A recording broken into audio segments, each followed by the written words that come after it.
안녕하십니까. 안식일학교 교과방송의 김주성입니다. 제1기 13과 제목은 사랑은 율법의 완성이라 입니다. 3월 23일 일요일 교과부터 시작을 합니다. 일요일 교과 제목은 사랑의 법입니다. 하나님의 율법은 추상적인 원칙으로 이루어진 게 아닙니다. 하나님의 율법은 관계의 표현입니다. 이 표현이 명쾌하게 10개의 계명으로 나타나 있습니다. 10계명의 기본 원칙은 에덴 동산에서 이미 존재하고 있었습니다. 사랑의 원칙이 하나님과 사람 사이에 그리고 사람과 사람 사이의 관계에서 있었던 것입니다. 출애굽기 20장에서 선포된 10계명이 후에 돌에 새겨졌을 때 그 계명들은 이스라엘에게 언약 관계의 문맥에서 제공되었습니다. 계명들은 여호와 하나님이 이스라엘을 애굽에서 건지신 후에 기록되었고 하나님의 사랑과 이스라엘 나라를 위한 약속에 기초하고 있었습니다.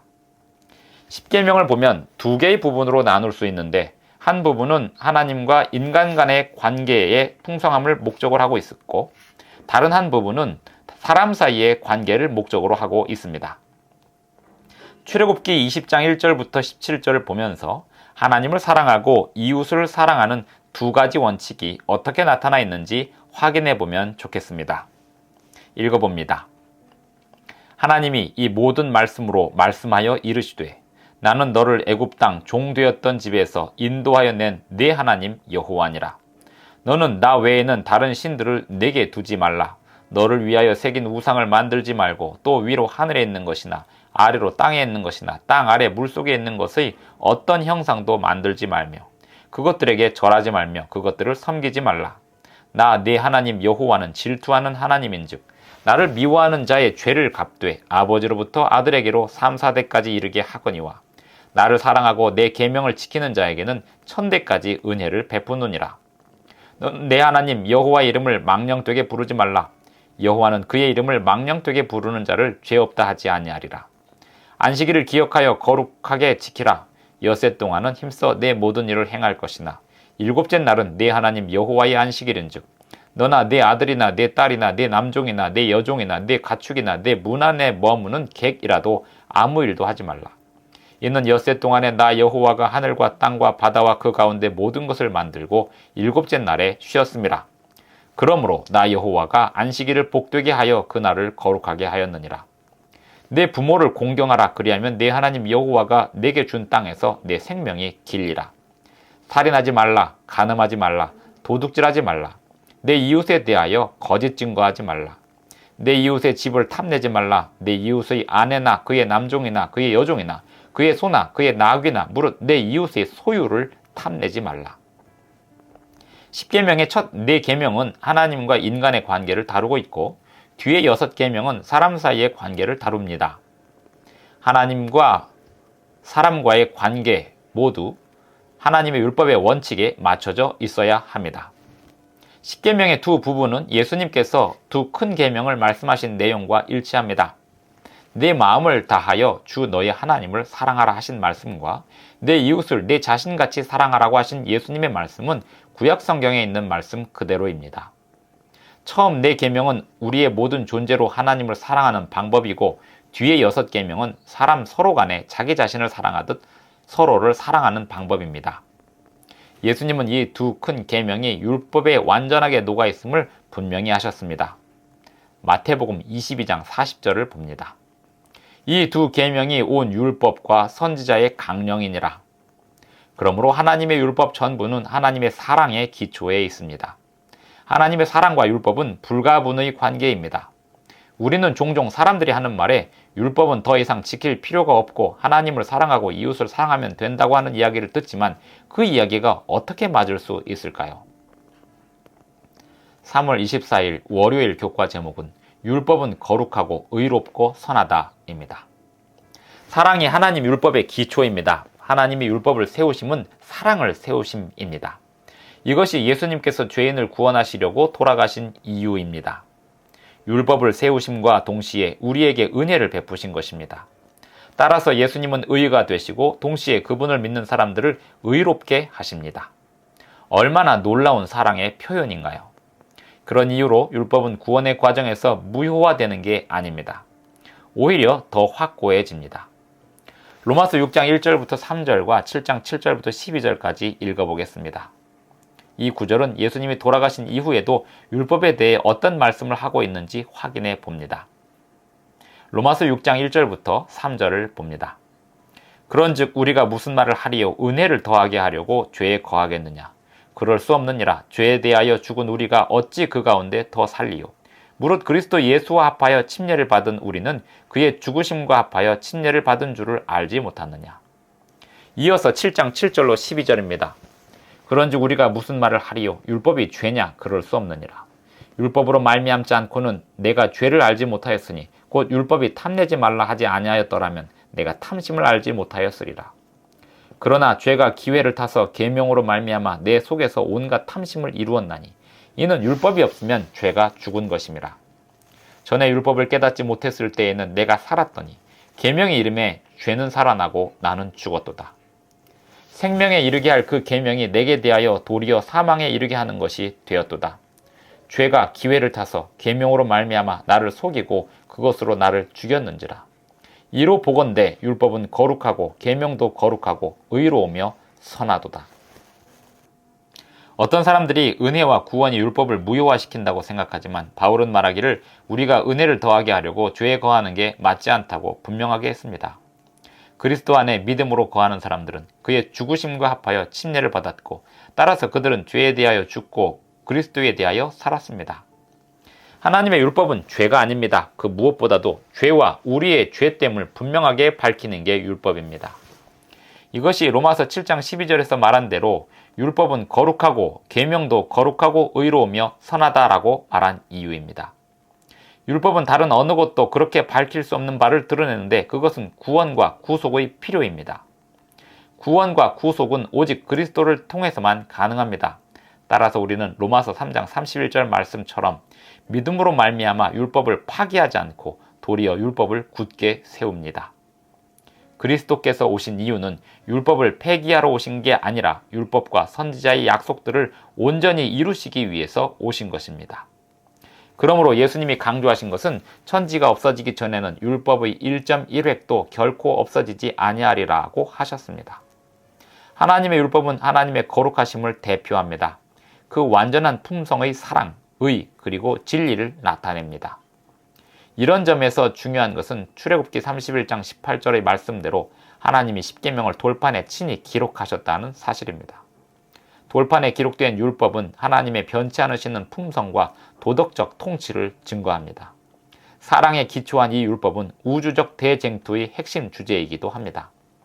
선지자와 왕 625쪽의 글을 보겠습니다.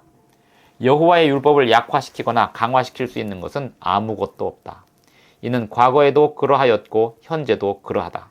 이는 항상 거룩하고 의롭고 선하고 완전하였으며 또한 앞으로도 항상 그러할 것이다. 이는 폐지되거나 변할 수 없다. 이를 존중하거나 모욕하는 것은 다만 사람들의 말에 불과하다. 3월 25일 화요일 교과 제목은 율법과 은혜입니다. 앞에서 살펴보았듯이 율법과 은혜는 서로 대립되는 게 아닙니다. 율법과 은혜는 하나님의 사랑과 공의를 이루는 데 필요한 서로 다른 기능이 있습니다. 율법과 은혜 사이에 현저한 대조가 있었다면 고대 이스라엘 백성들이 혼란을 겪었을 겁니다. 왜냐하면 하나님이 율법을 주신 것이 하나님의 은혜를 보여주신 위대한 표현이었기 때문입니다. 고대 이스라엘 주변 나라들의 신들은 변덕이 심하고 예측할 수 없었는데 백성들은 그 신들이 원하는 것을 알기가 어려웠고 만족시킬 방법을 알기 어려웠습니다. 반면에 성경의 하나님은 이스라엘 백성들에게 무엇을 원하시는지 분명하게 가르치셨습니다. 하나님을 기쁘시게 하는 일은 궁극적으로 모든 사람과 개개인에게 유익을 끼치는 일이었습니다. 그러나 율법은 우리를 죄로부터 구원하지 못하고 인간의 마음을 변화시킬 수도 없습니다. 인간의 마음은 악하기 때문에 꼭 필요한 것이 있으니 곧 영적으로 마음이 변화를 받는 것이었습니다. 예레미야 31장 31절로 34절을 보겠습니다. 새 마음을 주신다는 하나님의 약속에 대해 어떤 가르침이 있는지 보겠습니다. 이 말씀을 예수님이 니고데모에게 하신 말씀과 비교해서 읽으면 더욱 좋습니다. 여호와의 말씀이니라. 보라, 날이 이르리니 내가 이스라엘 집과 유다 집에 새 언약을 맺으리라. 이 언약은 내가 그들의 조상들의 손을 잡고 애굽 땅에서 인도하여 내던 날에 맺은 것과 같지 아니할 것은 내가 그들의 남편이 되었어도 그들이 내 언약을 깨뜨렸음이라. 여호와의 말씀이니라. 그러나 그날 후에 내가 이스라엘 집과 맺을 언약은 이러하니 곧 내가 나의 법을 그들의 속에 두며 그들의 마음에 기록하여 나는 그들의 하나님이 되고 그들은 내 백성이 될 것이라. 여호와의 말씀이니라.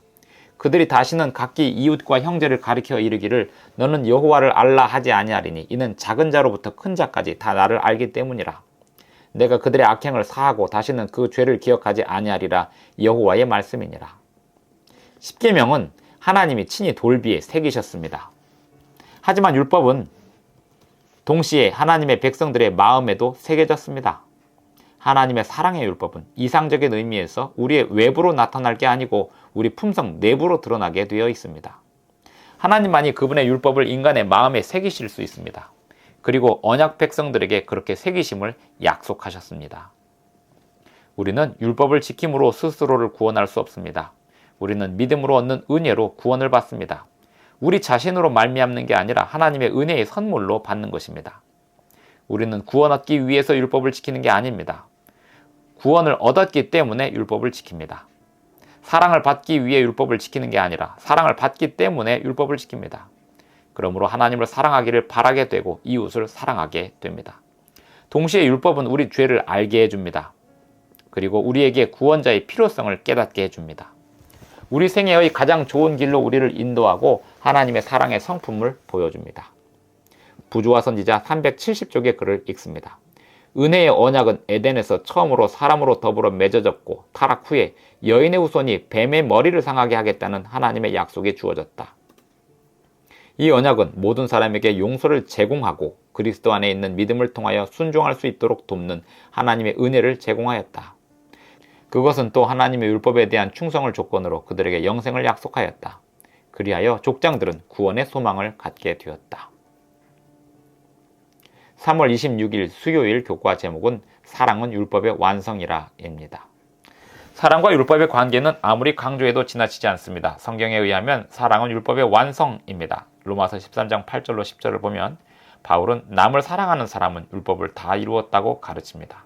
10계명의 후반부 6계명을 나열한 후에 바울은 선언하기를 내 이웃을 내 자신과 같이 사랑하라 하신 그 말씀 가운데 다 들었다고 합니다. 참으로 바울은 분명히 말하기를 사랑은 율법의 완성이라고 했습니다. 갈라디아서 5장 14절에서 바울은 설명하기를 온 율법은 내 이웃 사랑하기를 내 자신같이 하라 하신 한 말씀에서 다 이루어졌다고 말하고 있습니다. 그렇다면 어떤 사랑이 율법을 이루는 사랑일까요? 그 사랑은 어떤 모습으로 나타날까요? 마태복음 23장 23절 24절을 보면서 율법의 더 중요한 문제가 무엇인지 생각해 봅니다. 그리고 신명기 5장 12절로 15절 그리고 이사야 58장 13절 14절을 봅니다. 이 구절들이 율법에서 특히 안식일 계명과 정의와 구원을 향한 하나님의 관심 사이에 어떤 관계를 보여주고 있는지 살펴봅니다. 마태복음 23장 23절 24절을 봅니다. 화 있을진저 외식하는 서기관들과 바리새인들이여 너희가 박하와 회향과 근처의 11조는 들이되 율법에 더 중한 바 정의와 긍휼과 믿음은 버렸도다. 그러나 이것도 행하고 저것도 버리지 말아야 할지니라. 맹인된 인도자여 하루살이는 걸러내고 낙타는 삼키는도다. 이어서 신명기 5장 12절로 14절을 봅니다. 내 하나님 여호와가 내게 명령한 대로 안식일을 지켜 거룩하게 하라.